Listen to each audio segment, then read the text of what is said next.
for Carl Kolchak's next adventure. He encounters a vampire. Oh, well, hasn't he already done that? Well, yes, in the original TV movie of Night Stalker. But this episode, simply called The Vampire, acts as a sequel to the original TV movie. One of the victims left over from the Scorzini vampire in Las Vegas comes back to life, as vampires are wont to do. And it's actually it's not bad. It's a pretty good, creepy opening as this woman has car trouble and witnesses these hands coming up out of the ground.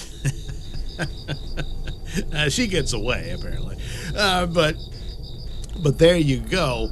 And it moves on to Los Angeles. Now, it just so happens that reports of this vampire's activity catches the notice of Carl over in Chicago. Vincenzo's not really interested in that. There's this weird guru living in Los Angeles, and Kolchak wants to get there to deal with the vampire story.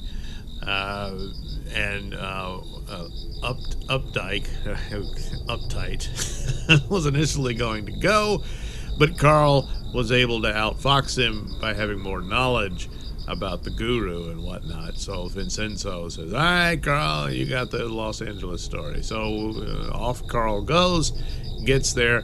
Of course, he has no intention of bothering with the guru. Ends up meeting a lovely lady who's a real estate agent who, as it happens, went to journalism school but ended up in real estate. These things happen.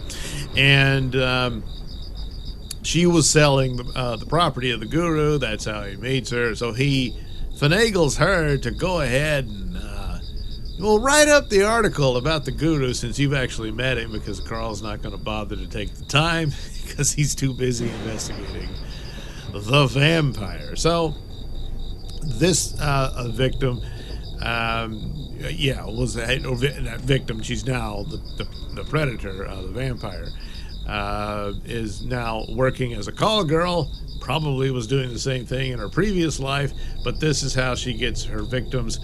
All these stupid men who don't realize they're about to become her meal. And so there's several attacks, there and all this stuff. And then other people will walk in on her. She hisses at them and attacks them and all this stuff. And there's a lot more elements of comedy in this vampire story than there was in the original.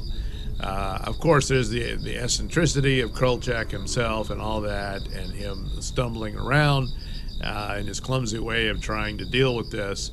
And once again, the authorities don't like him and all this, and so he's kind of in the same situation he was in the original film. Not quite as bad. It works out much better for him. And it's a good reason that the vampire decided to head off to Los Angeles, because if she'd stayed in Las Vegas, as you recall, he cannot go to Las Vegas because they didn't want him there, and they would charge him with murder. Although I would think by then he might be able to weasel out of that. Because hey, where's the body and all this? But anyway, so they take care of some of it. It is a follow-up to it, but it's interesting that it's the kind of the main attempt at linking the TV movies with the rest of the series, which was mostly just episodic, but here it is an attempt at some continuity, and recalls it. However, other aspects of the series overall didn't tend to do that. There's some elements. I mean, it was a rather dark ending for him. His life was really ruined by that. He was going to get married. The girl split, who probably, if she split that easily, wasn't really all that into him anyway. But nevertheless, they really did a number on him at the end there. And then in the second one, a similar ending happens, And of course, the whole time, his main goal was something went wrong in New York City, and he's been trying to get back there to land a gig in New York. And but when the series starts, he's in Chicago instead.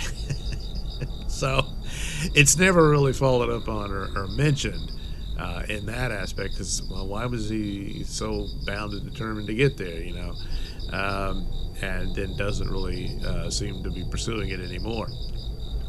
But anyway, there's a lot of the typical charm and elements of the series plays out very well, and he's already armed to know what to do.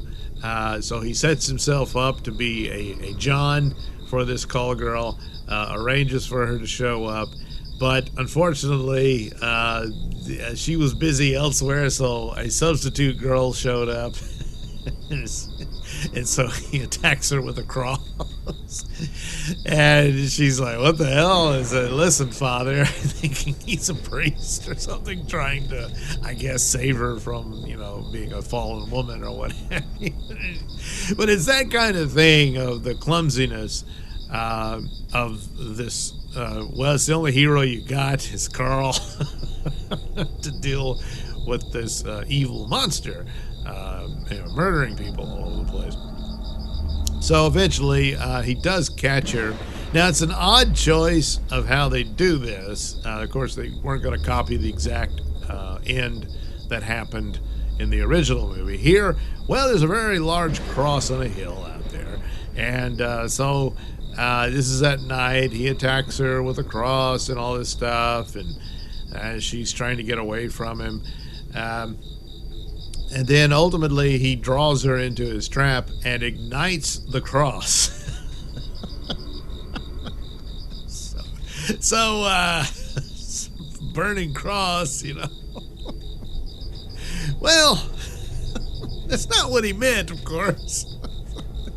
But the thinking, I assume, there was, despite the fact that it was dark, you now had a blazing light akin to the sun. So it's the cross. Of this glowing cross of blazing light and the glow upon her, and it overwhelms her and she collapses and dies. And then, well, he manages to, after she collapses from the pain of the cross and everything, he's able to drive the stake and everything. But then, as a result of all of this, fortunately for him, there's no corpse. As he's doing this, the same sort of scenario plays out. The police arrive in time to see him driving the stake into this woman. And the main police captain, he was the voice of Kit in Knight Rider, but he was also had a long-running character on the sort of primetime soap opera hospital show St. Elsewhere. But here he is. William Daniels was the captain. It's always the same character for the most part. You got the different personalities of how these different actors portray them, but it's the same character.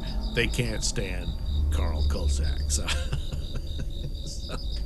they figure they got him dead to rights here. Unfortunately, the body disintegrates and there's nothing there. So they don't want him around and all this stuff. Meanwhile, he's just going. I'm blanking on whether or not Vincenzo's went ahead and published the Guru story written by the real estate agent. I mean, he submitted it in there, and he didn't. Kolchak dead, and Vincenzo said, I don't know. It's describing the guy's home more than him, and stuff like that. Yeah. So pretty much of a bust. And if Vincenzo just didn't feel sorry for Carl, he'd probably. I mean, he does threaten his job here, but of course he does have the story about this thing. But then again, I imagine Los Angeles doesn't want him talking about vampires and all that. So more or less the same outcome, which is the outcome of every episode. There's no evidence of anything left, and there you go. But a fairly okay follow-up to that vampire story in that, well, how many victims did the guy have? Where are they? Yeah, you might want to follow up on that. And sure enough, one of them came back as a vampire. So it's the kind of thing that, well, they could have done a third take on it. Maybe they would have had the series survived, and continued, because any one of those men could have possibly returned as a vampire.